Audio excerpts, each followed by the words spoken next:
Here's something nobody tells you: the house your parents told you to buy might be making you poorer, not because buying is bad, but because nobody showed you the actual math. And right now, millions of Americans are making a $400,000 decision based on a feeling. Stay with me, because in the next 15 minutes I'm going to show you the real numbers. No fluff, no real estate agent spin, just the math. And by the end, you'll know exactly what the right move is for you. Let's start with what everyone says. Renting is just throwing money away. You've heard this your entire life. Your parents said it. Your coworkers said it. Maybe you've said it yourself, and it sounds right. You pay rent. You get nothing back, month after month. But here's the question nobody asks. Is paying a mortgage any different? Because when you buy a home, guess what you're also throwing away? Property taxes. That's money gone. Forever. Home insurance. Gone maintenance costs, gone HOA fees, gone mortgage interest. And this one is massive. Here's a shocking fact for you. On a $300,000 home with a 30-year mortgage at 7% interest, you will pay over $418,000 just in interest alone. That's on top of the $300,000 price. So you're actually paying $718,000 for a $300,000 home. Tell me again. Who's throwing money away? Stay with me here, because this isn't me saying don't buy. This is me saying the conversation is more complicated than your parents made it sound. Here's why this matters right now. The average home price in America is over $420,000. Mortgage rates are sitting around 7%. That means your monthly payment on a typical home is over $2,800 a month, just for principal and interest. Add taxes, add insurance, add maintenance. You're easily at $3,500 to $4,000 a month. Most Americans can't comfortably afford that, and yet millions of people are rushing to buy because they were told renting is wasting money.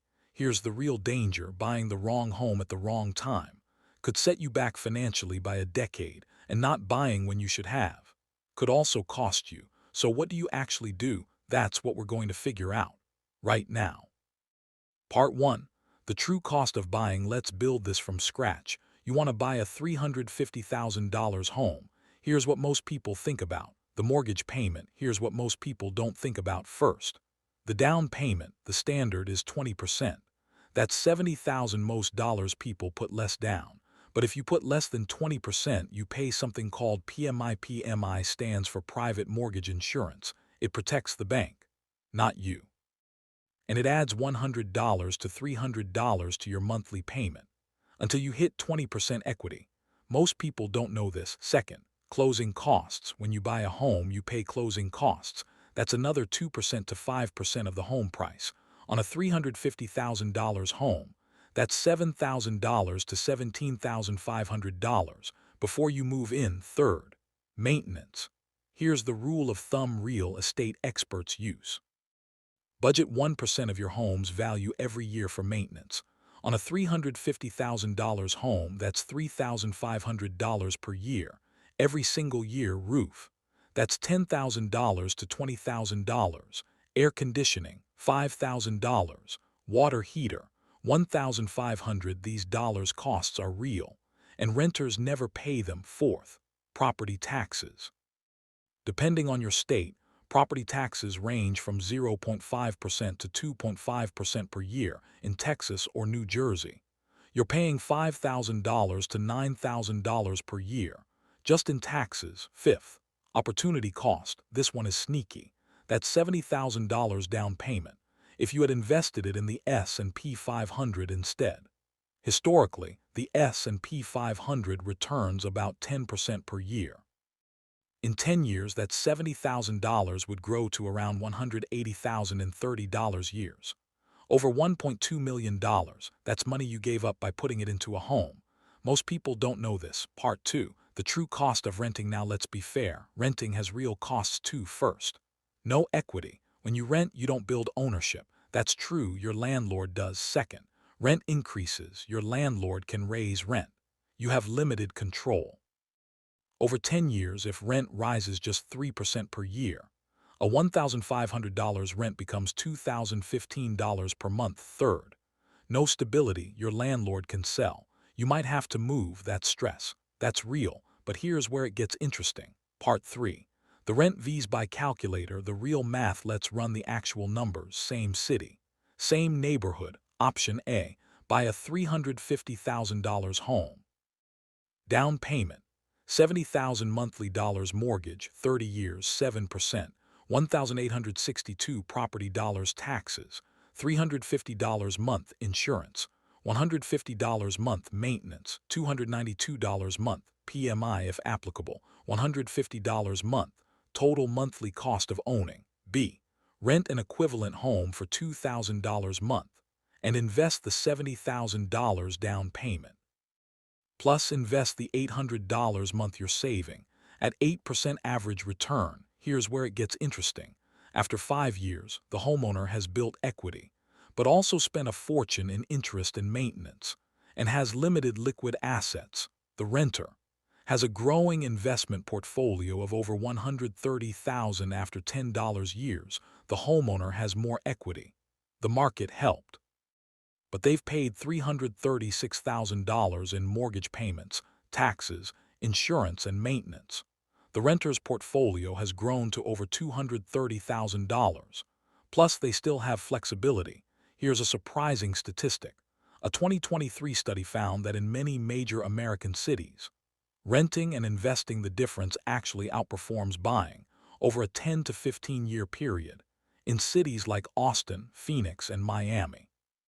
The math currently favors renting. In cities like Detroit, Cleveland, and Pittsburgh, buying still wins handily. The answer is not universal. It depends on where you live. Part 4. When buying actually wins. Now, I don't want you to walk away thinking renting always wins.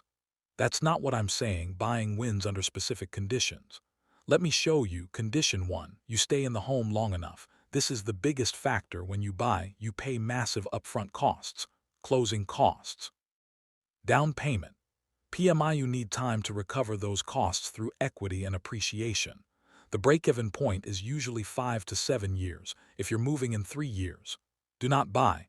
If you're planting roots for a decade or more, buying likely wins. Most people don't know this. Condition 2. You buy in a market with strong appreciation. Not all real estate appreciates equally. A home in San Francisco appreciates differently than a home in rural Ohio. Before you buy, research the 10-year price history of that market. If prices are flat or declining, renting and investing beats buying almost every time. Condition 3. Your mortgage payment is close to local rent. If you can buy a home and pay $2,000 a month, while rent in the same area is $2,200, that gap is small. Buying makes sense. But if rent is $1,800 and your mortgage is $3,200, the math doesn't work. You're paying a huge premium for ownership. Condition 4. You have a stable income and emergency fund. Homeownership is expensive. Things break. If you don't have 3 to 6 months of expenses saved, one broken HVAC unit could send you into debt. Buy after you have that cushion, never before. Part 5. The hidden power of homeownership. Here's where I play devil's advocate. Buying has one advantage that investing can't fully replicate: forced savings. When you pay a mortgage, part of every payment builds equity. Most people, if they rent and invest the difference, they don't actually invest the difference. They spend it. That's human nature. A mortgage forces discipline. Also, your mortgage payment stays flat.